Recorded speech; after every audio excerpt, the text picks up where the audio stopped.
कर रहे हैं उनको लेकर के बड़ा फैसला किया गया है। उन दो की जानकारी देनी है और एक नेशनल अचीवमेंट जो सर्वे है उसमें जो कक्षा 10 का जो सर्वे किया गया है उसके बारे में जो हमारे सरकार की या राजस्थान की जो उपलब्धि है उसके बारे में चर्चा करेंगे। और एक विषय प्रदेश कांग्रेस कमेटी की तरफ से जो अंत में मैं आपको बताऊंगा। हमारी सरकार ने कई दिनों से जो तृतीय भाषा का मसला चल रहा था, तृतीय भाषा को कमज़ोर करने की बातें कुछ लोगों के द्वारा कही जा रही थी। और 2015-16 में जब भारतीय जनता पार्टी की सरकार थी तो जो उन्होंने स्टाफिंग पैटर्न किया उसमें तृतीय भाषा को कमज़ोर करने का काम किया था। जुलाई में जब राजस्थान विधानसभा का सत्र था तो मैंने शिक्षा मंत्री के नाते एक बात कही थी कि तृतीय भाषा चाहे उसमें उर्दू हो, संस्कृत हो, गुजराती हो, सिंधी हो, पंजाबी हो, उसको कमज़ोर नहीं करने दिया जाएगा। तो आज हमारी सरकार ने ये फैसला लिया है कि कक्षा 1 से 8 तक के उन विद्यालयों में जहाँ पर तृतीय भाषा के जो बच्चे सबसे ज़्यादा पढ़ते थे वहाँ एक तृतीय भाषा का अध्यापक का पद दिया गया था। अब हमने उस स्टाफिंग पैटर्न को संशोधित करते हुए ये फैसला लिया है कि जहाँ भी 10 बच्चे तृतीय भाषा के पढ़ने के इच्छुक होंगे, पहले अध्ययनरत शब्द था, अब पढ़ने के इच्छुक होंगे, वहाँ पर पहले एक पद दिया जाता था तृतीय भाषा का जो बच्चे ज़्यादा होते थे जिस तृतीय भाषा के। अब उस पद के साथ साथ अगर 10 बच्चे किसी भी तृतीय भाषा के हो गए, चाहे वो उर्दू के हो गए, चाहे वो सिंधी के हो गए, चाहे वो गुजराती के हो गए, चाहे वो पंजाबी के हो गए, वहाँ पर एक अतिरिक्त पद दिया जाएगा। और अगर तीसरी तृतीय भाषा का भी कोई अगर 10 से ज़्यादा बच्चे पढ़ने वाले होंगे तो वहाँ पर वो पद भी दिया जाएगा। तृतीय भाषा में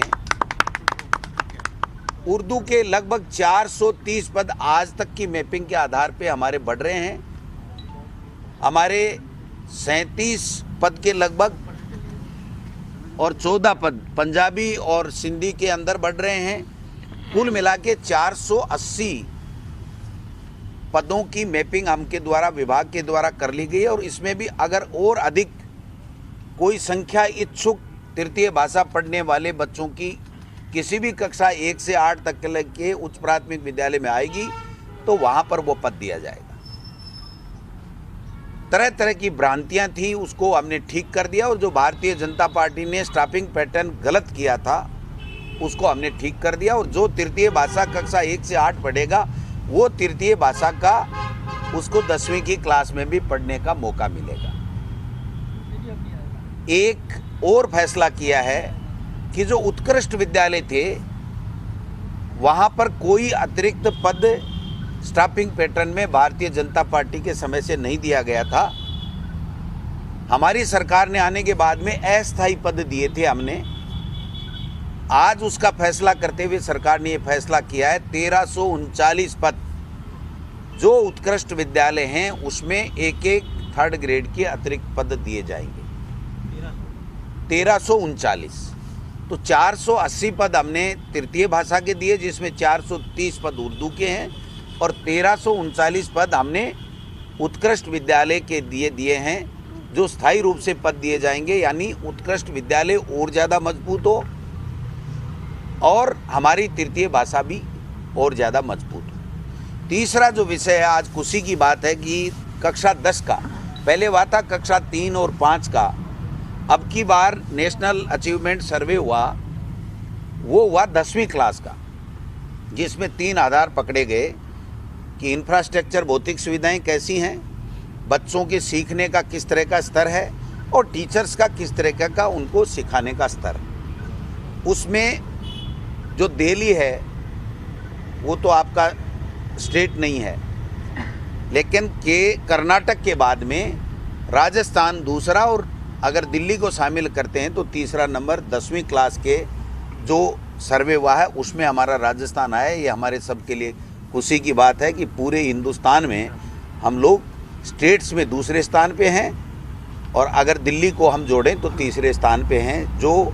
हमारा बहुत बढ़िया अचीवमेंट है। उसको भी हम लोग आज खुशी के साथ में मना रहे हैं कि हमारे शिक्षकों ने सरकारी स्कूलों में बेहतर काम किया और बेहतर काम करने के कारण से आज हमारा स्टेट का नाम ऊपर हुआ है। बच्चों ने बहुत अच्छी तरीके से पढ़ाई की और कोरोना काल में ऐतिहासिक पढ़ाई हमारे टीचर्स ने घर में आओ घर से सीखे जैसी योजना चला करके, ई कक्षा चला करके, स्माइल प्रोजेक्ट के माध्यम से, टीवी और रेडियो के माध्यम से कराई। उससे हम लोगों को ये फ़ायदा मिला कि जब 18 तारीख को विद्यालय खुले और मैं खुद निरीक्षण के लिए गया तो बच्चों में इतना उत्साह था और इतना होमवर्क उन्होंने कर रखा था जो टीचर्स ने बता रखा था और कॉपियाँ जांच कर रखी थी कि उन्होंने कहा अप्रैल के बाद में कभी भी अगर हमारी एग्ज़ाम तो हो जाए 10वीं और 12वीं की तो हम इसमें कमज़ोर नहीं होंगे। तो ये जो चीज़ 2-3 चीज़ें हमने एजुकेशन डिपार्टमेंट के माध्यम से की है जो आपको सबको बतानी थी, क्योंकि बड़ा फैसला है, तृतीय भाषा को मजबूत करने का फैसला है और जो हमारी उत्कृष्ट विद्यालयों को मजबूत करने का ये फैसला है। बाकी एक प्रदेश कांग्रेस कमेटी की तरफ से किसानों की इच्छाओं को देखते हुए प्रदेश कांग्रेस कमेटी के अध्यक्ष के नाते मैं आह्वान करना चाहता हूं कि जो किसानों के साथ में सोतेला व्यवहार केंद्र की सरकार मोदी सरकार कर रही है और आज 50 दिन से ज़्यादा दिन से ठंड में बैठे हैं और 26 जनवरी को जो ट्रैक्टर ट्रॉलियां लेकर के जो किसान दिल्ली में जाना चाहते हैं, अपना प्रदर्शन शांतिपूर्वक करना चाहते हैं, तो प्रदेश के किसानों से आह्वान करना चाहूँगा कि प्रदेश के किसान जो 50 दिन से ठंड में कड़कड़ाती ठंड में अंदर रात को वहाँ सो रहा है, धरना प्रदर्शन कर रहा है, वो चाहे किसी भी स्टेट का हो, किसान है, उस किसान के समर्थन में राजस्थान के तमाम जगहों से, तमाम जिलों से, तमाम स्थानों से जो किसान भाई हैं वो भी अपना समर्थन उन किसानों को देने के लिए और किसानों की मांग मनवाने के लिए, मोदी सरकार के नाक में नकेल डालने के लिए जो प्रदर्शन शांतिपूर्वक करना चाहते हैं, तो प्रदेश का किसान भी ट्रैक्टरों के साथ में वहाँ पर 26 जनवरी को 25 को जाएगा और 26 को दिल्ली में कूच करेगा। ये किसानों की भावना थी, तो मैंने किसानों से प्रदेश कांग्रेस कमेटी के अध्यक्ष के नाते मैं आह्वान करता हूँ। गाइडलाइन आई कुछ इस तरह का कि जो भी जिला ब्लॉक में प्रदर्शन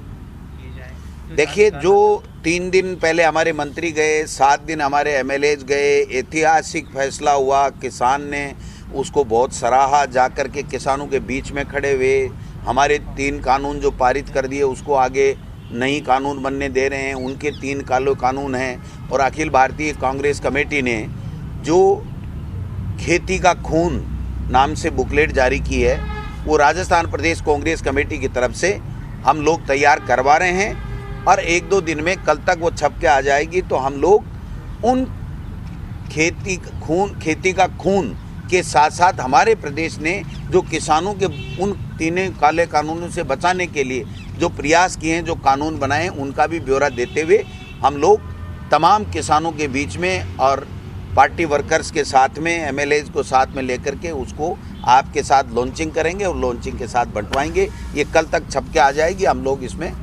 जल्दी ही इसको भी करेंगे। 10 फरवरी से बजट सेशन शुरू हो रहा है, राज्यपाल ने मंजूरी दे दी है, विपक्ष भी हमलावर रहेगा। कोविड पीरियड के बाद इकोनॉमिक बजट एक ऐसा पेश करना होगा ताकि इससे अर्थव्यवस्था पटरी पर आए।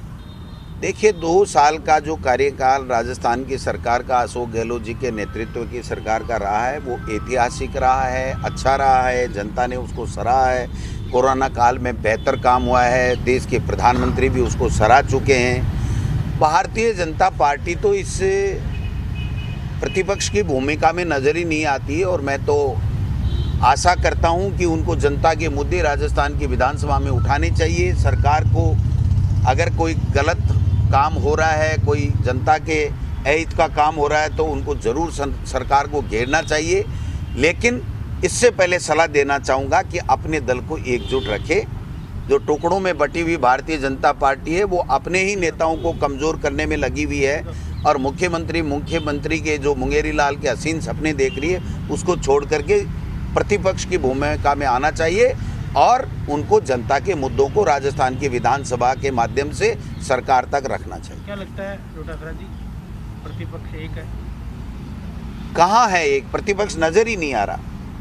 आपस में निपटाने में लगे हुए हैं। प्रतिपक्ष की भूमिका